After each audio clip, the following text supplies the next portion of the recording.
Hey guys, I'm going to be playing Fallout 4. I was actually recently watching a video of a guy.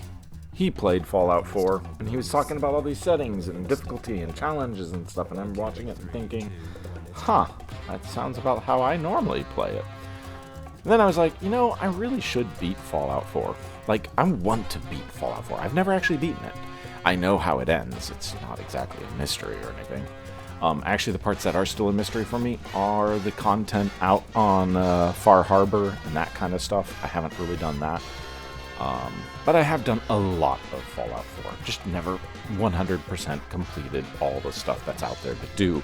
And it's like, man, I really kind of want to. So join me as I try and beat Fallout 4 and get 100% on it for fun. But I have conditions, because I only play Fallout 4 certain ways. Number 1, survival mode. I like playing survival mode. Interestingly for me, of all the changes I've noticed in the more recent updates to Fallout 4, and I haven't heard anyone say anything about it, is as far as I can tell, the spawn conditions for legendaries has completely changed, and it's kind of pissing me off. The next condition is I play with no companions. I don't like them. I don't want them. They act as amazing meat sponges. They solve a lot of problems if you bring them. Yay, makes the game easier. I don't want it. Finally, I don't really play with chems. Ironically, because I was making this video, I realized, I should actually establish it as a better boundary, because I do use Stimpaks and Radaway. Those are not really chems in my mind, but they are, I know. What I'm referring to, though, is any addictive substance. And so I was like, hey, you know what? No alcohol as well, because technically that's a chem. And that actually created a really odd problem for me, because now I have a shortage of bottles. There's probably a lot more things I do that make the game just slightly harder, but we're not going to go through all those details. We're not going to spend all that time. Here's what I did for my starter character. Once I cleared the vault, I went up to the town, cleared the town, grabbed the Your Special book to put another stat point into agility, grabbed the puppy dog, sent him back to the town, because while I may not be using companions, I'm also not going to leave a poor dog homeless.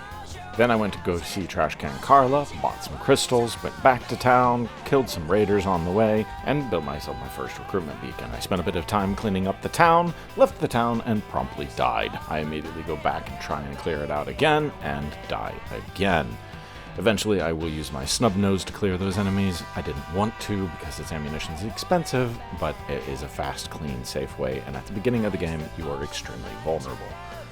Around this point, I also decided to check out a cow on a roof and a water fountain, which is a terrible way to drink water because you can just use the water pump and you don't have to press E over and over again.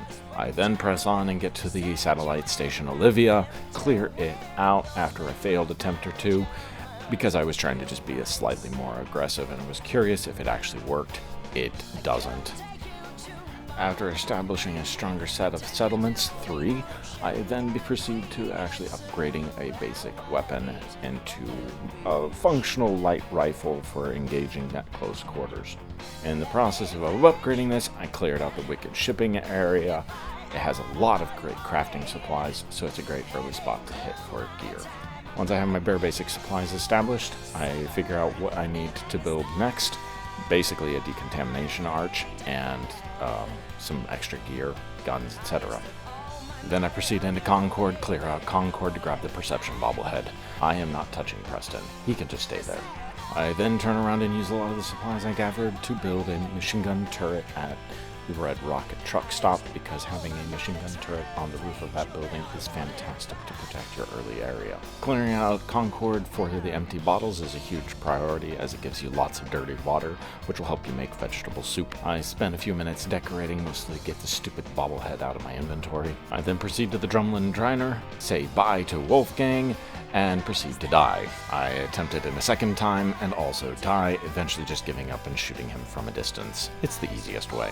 After doing some trading with Trudy and Carla, I hit level 7, grabbing my first point into Riflemen. It is at this point I've finally gotten the 1 carrot I had to grow into more than 1 carrot, and I'm getting a steady supply of tomatoes and carrots now. During a second trading trip with Trudy and Carla, I run into a pack of feral ghouls, and I gun them down. A couple hours into the run, Sanctuary and Red Rocket are both turning into very solid, well-established colonies. It is at this point I verify that the regular water pump does indeed work. and it works very well for getting your health refilled without breaking your keyboard. I would proceed to remove the stupid water fountain. During a third trading trip with Trudy and Carla, I go and clear out the Gorski cabin and grab some basic supplies again.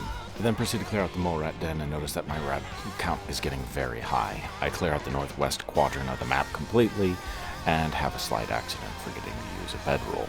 Recognizing that caution is the better part of valor, I proceed to go back down south and clear out the supermarket from the ghouls, which is a whole lot easier, and do a slight trading trip with Trudy along the way. If you're noticing I'm not using a lot of bedrolls, it's because I'm not the kind of guy that just sleeps around with any old bedroll.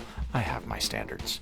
After having gotten some sleep, I go back to the supermarket, clear it out on the inside, and get my best gun in the game, the short hunting rifle. I will be using this a lot. During a very strange and vivid dream, I have a sudden urge to build a big town before heading back into the main part of the map. I proceed to meet an old friend who has probably killed me more than any other thing in this game. Waking up and feeling slightly confused, I addle around the town, add some sleeping bags, don't waste any time building a huge structure that's completely pointless, and then proceed to go back to Grey Garden and fail to completely meet my friend again. I do also happen to fail completely at getting any pie whatsoever. Walking past the Cambridge police station, I hear some loud noise and think, hey, you know what, I might as well help the jerks. So I go over and help the jerks. Almost die, but I grab the sleeping roll to get some sleep so I don't have to walk as far just in case. No matter what the Brotherhood says, I did not loot the police station. I cross the river and have a serious thought about going ahead and clearing the barge, but I decide not to for once. My goal is to clear out Backstreet Apparel, not the boat. On the way there, though, I decide to hit up Diamond City real fast, run into some super mutants, help Diamond City's guards clear out the super mutants, mostly just scratch out the mutants and grab a little bit of XP and some decent loot, namely some Diamond City guard gear.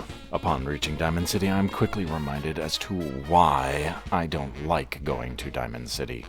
I consider dealing with Piper in the most expedient way possible. Backstreet Apparel is where things start getting kind of fun for me because it is a location I don't usually go to. And that's part of the reason I actually was happy to get the quest for it. That being said, because it is somewhere I have not normally done, I clear it out and it is a relatively by-the-numbers operation. Around this point is also when I'm noticing that there's something really kind of bugging me about the way legendary loot is happening, because by this point I usually have about 2 legendaries. I head back to the police station, take a quick nap, and then reintroduce myself to my little friend. I have now passed the most dangerous obstacle I have yet to face in the game.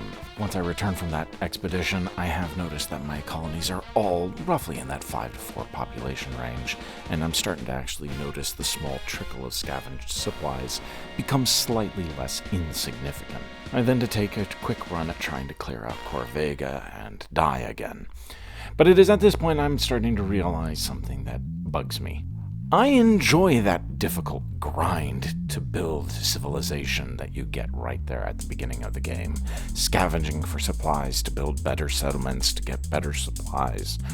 It's a fun loop, but here I am with 3 functional colonies and enough hits and runs to get more or less decent starter gear.